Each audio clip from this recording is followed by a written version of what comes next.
Now take a look at how things are at the National Tallying Center here in Nairobi at the Bomas of Kenya. My colleague Sophia Wanuna is on standby to give us that update. Sophia, over to you. Akisa, thank you very much indeed. It is just hours to the general election. And of course, after polling stations close tomorrow evening at 5 p.m., all attention will be turning to this National Tallying Center here at the Bomas of Kenya. It is where all eyes will be set because this is where we will be hearing the returning officer for the presidential election. That's the chairperson of the Independent Electoral and Boundaries Commission, announcing who the president-elect is. And that will be happening at this podium right behind me. So that is where we'll be hearing from Wafula Chebukati, the chair of the Iebc, whether it is later on tomorrow or the next day. Remember, they have about 7 days leeway to announce the results. So as soon as possible is the word we've heard from the chair so far, and as far as announcement of that. But all will be happening, Akisa, after the polling stations, of course, close. Then there will be the counting of the same. And then, of course, the presiding officers at the polling stations will be transmitting the results. And of course, also capturing what's on the Form 34A and transmitting the same to the constituency level. And at the constituency level, those results will then be brought here to the National Tallying Center, and that is for the presidential election. They will be transmitted. And as you can see now on the footage on your screen, several setups that have been put in place, several tables, and my understanding is that the technical team at the IEBC will be seated here, each team headed by a commissioner of the Independent Electoral and Boundaries Commission, verifying these results as they come in from the constituency, as well as tallying the same, collating the same so as to be able to come up with that final result. And then there is a table right there behind me with about 8 seats. I understand that is for the 8 presidential candidates, for their chief agents that will be shown all of the information that will be collated in this particular room here at the auditorium, as well as being verified. They will be involved in all of those processes. There's a lot as well, of course, screens mounted, sitting positions have been specified. You have IEBC guests there, the observers as well will be in this room. The media as well have been given a platform where it is they'll be setting up, just ensuring every of the coverage that is going on in here. Kenyans around the country and wherever else are able to access the same, and the screens as well have been mounted in this room. So we'll be able to get a link from that as well. I want to cross now to this other side where I have the CEO of the Independent Electoral and Boundaries Commission, Ezra Chiloba, standing by for us. And Ezra, thank you so much for making time for us. I imagine a busy days. The last couple of days have been, and hours now. How are you feeling? Well, we're now excited. We're saying this is it, what we've been working on for the last 2.5 years.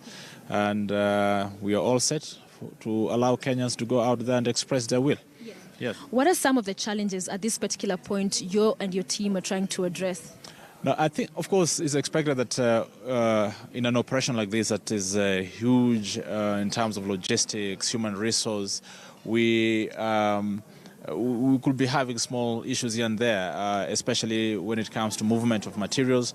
But as of this morning, 8 o'clock, we had moved materials to all the constituencies across the country, maybe 1 or 2 that we are still addressing, and we put in emergency measures to ensure that we are able to ensure that materials get to the right place at the right time. The other issues around security, issues that have been reported, which might actually hamper the movement of materials now from the constituency to the polling station. But all in all, I think we have all together in terms of getting ready for tomorrow morning. Yeah. There are concerns about those 11,000 polling stations that do not have coverage, and many Kenyans, some going on social media and talking about they know of some of them having that coverage. They don't understand why they're being listed as such. Talk to us about that. Yes, I know it's something that we understand. Kenyans are concerned about that coverage because we were required to publish these places before the election. And what we did was to carry out a mapping and an analysis in terms of the spread of the network that will require for efficient transmission of results. And in this case, we worked with the 3 mobile network service providers, both Orange and Telecom. Orange is Telecom, Airtel, and Safaricom. And they came up with that distribution approach where they would allow one of them to be primary, another one to be secondary. And where we are seeing those gaps are basically areas where we could say, well, here you have Telcom and you have Airtel, but Safaricom could be having 3G coverage, but unfortunately they're not in that particular place. They're in another place where perhaps we do not have any of those other companies covering. So it was a negotiated process. But that said, one thing we need to assure Kenyans is that transmission is going to happen. We expect it to be more efficient, and that's why we're providing mechanisms that will ensure that at least by end of day, the presiding officers are able to transmit the results as required by the law. Yes. And for presiding officers who have to move to the constituency level to transmit these results, there are concerns about their safety, there are concerns about transportation. Right. How do they can they be kidnapped perhaps in between? So what would you say to that? Now, you see, it's expected that at the end of the day, when elections, the results have been counted at the polling station, they will still have to move to the tallying center anyway. It's expected as part of the process. They're supposed to deliver the physical forms to the returning officer. We also did a further mapping, which information we should be able to share, that shows that already more than 50% of those 11,000 are within range, less than 9 kilometers, 2,000 within 5 kilometers. So if you calibrate it that way, you realize that majority of those tallying centers where presiding officers are supposed to move are not far off, and we've been able to provide mechanisms that will allow that to happen. However, it must be remembered that the transmission of results, you will start with the presidential results. And in the event that you confirm that it's not possible to transmit the results from where you are, you must ensure that all the results for all the other seats have been counted and keyed in the KIMS system, or the KIMS kit, before you move now to the place where there's network, so that when you transmit, you'll be transmitting all the results at the same time. All right, so then that may cause delays. There might be some delays, but I think what we should be focused on is the integrity of the results that we receive from the polling station. Okay. And the assurance that we want to give is that once the presiding officers are ready and they're going to key in and say they're ready to submit the results and they press the button to submit, you lock those results. No one can do anything about that until they get to the place where there is a network to be able to transmit. And finally, will there be those periodical announcements from this particular national tallying center? We saw that in the last election. Is it still applying this time? Well, a lot of announcements are going to happen at the constituency. That's one of the guarantees we can give, that announcements are going to happen at the constituency level, because the final results for the presidential are going to happen at the constituency. At the National Tallying Center, ours is to collect those results for purposes of final declaration. But we'll be monitoring because you never know, something will happen and we need to speak about those issues. So it's something that the Commission will have to finally decide on. But so far we are sure that the results that will be coming from the constituency will already be public. The media will be having those results because they also are going to have an access to what we call the API link. So there'll be no...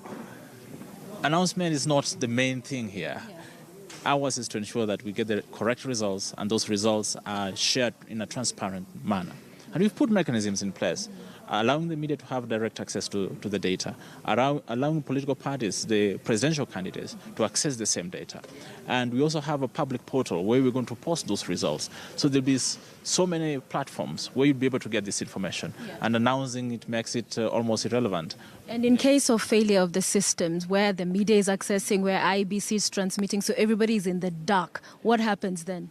Well, look, that is the very, very, very last scenario that we were thinking about. You saw failures last time? You saw them last time, but if you compare the situation now and the situation in 2013, it's totally different. We've been able to test our systems well in advance. We've been able to put in place security measures that guarantee the integrity of the process. And we do not expect that there will be a major failure. There might be small cases here where we need to address that could be of concern, but the issue is to be transparent, proactive over those issues, so that at the end of the day, the country is together. Whichever process that we may invoke towards the end to ensure that the election has happened, then it must be one that guarantees the integrity of that electoral process. All right. Many thanks. Thank you so much. Thank you very much. All right. CEO Iebc Ezra Chiloba there talking to us about those final processes, final touches, assuring the country that all is set, all has been put in place ahead of the general election. Now just hours away, Akisa, and of course we'll continue our stay here at the Bomas of Kenya. And just also to emphasize, in terms of security here at the National Tallying Center, that nothing is being left to chance. There's a heavy contingent that has been deployed. To access this particular premises, you must have accreditation. And for this particular auditorium where we are, there actually is special accreditation. So you could access the premises but not be allowed within the auditorium. So IEBC has ensured that in terms of accreditation, they have facilitated that for the observers, for media and other individuals that will be given and granted access to this particular National Tallying Center. So we'll continue updating you, viewers, throughout the day, the night, tomorrow, and more importantly, when that final result is announced, the president-elect of Kenya. Who will it be? We'll find out soon. Back to you, Akisa. Yeah, thank you for that.